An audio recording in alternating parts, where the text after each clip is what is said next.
আচ্ছা, এইবারে হোলিতে খাবে না কি রাইসের সাথে কষা আলুর দম? তাহলে এভাবে গোটা গোটা আলু নিয়ে ছাড়িয়ে ফেলো। ছাড়ানো হয়ে গেলে একটা বাটির মধ্যে জল দিয়ে সেদ্ধ করতে বসিয়ে দাও।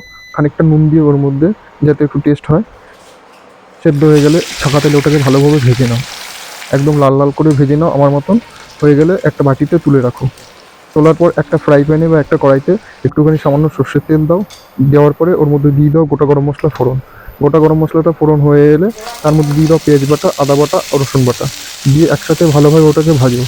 নাড়াচাড়া হওয়ার পর তার মধ্যে দিয়ে দাও 1 চামচ টক দই। টক দইটাকে দিয়ে ভালোভাবে নাড়াচাড়া করো।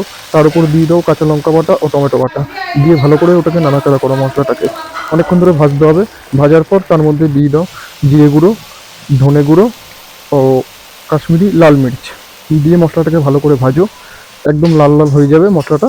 তার মধ্যে দিয়ে দাও 1 চামচ নুন, তার মধ্যে দিয়ে দাও একটুখানি হলুদ। দিয়ে মশলাটাকে আবার ভাজতে হবে তোমাকে। ভাজার পর একদম দেখো একটুখানি মাখা মাখা মতন হয়ে আসবে। যদি মনে হয় মশলাটা নিচে পুড়ে যাচ্ছে তাহলে একটুখানি দাও জল, আর খানিকটা ধনেপাতা কুচি দিয়ে দাও। আর একটু ভালো টেস্ট হওয়ার জন্য দিয়ে দাও মশলা ম্যাগি, মানে ম্যাগি মশলা। আচ্ছা, নাড়াচাড়া করার পর তার মধ্যে দিয়ে দাও ভাজা আলু। আলু দিয়ে একটু নাড়াচাড়া করো। নাড়াচাড়া করার পর তারপর দিয়ে দাও জল। ফাইনালি জল দেওয়ার পরে আলুগুলোকে একটুখানি এভাবে করে নাও। করার পরে তারপরে একটা থালা চাপা দিয়ে দাও। 10 মিনিট বাদে ঠিক থালাটাকে নামিয়ে দেখতে পাবে তোমার ফাইনালি আলুর দম রেডি। এখনও রেডি হয়নি, তবে একটুখানি নাড়াচাড়া করে তার উপর দিয়ে দাও কাসুরি মেথি। কাসুরি মেথি এর উপর ভালোভাবে ছড়িয়ে দাও। একটুখানি নাড়াচাড়া করো। নাড়াচাড়া করার পর একদম তোমার ফাইনালি রেডি হয়ে গেল কষা আলুর দম। তাহলে একটা প্লেটে নিয়ে নাও 2 হাতা রাইস আর 2টো আলু আর একটুখানি গ্রেভি। নিয়ে খেয়ে দেখো, জাস্ট অসাধারণ লাগবে। তাহলে হয়ে যাক এইবারে হোলিতে কষা আলুর দম আর রাইস।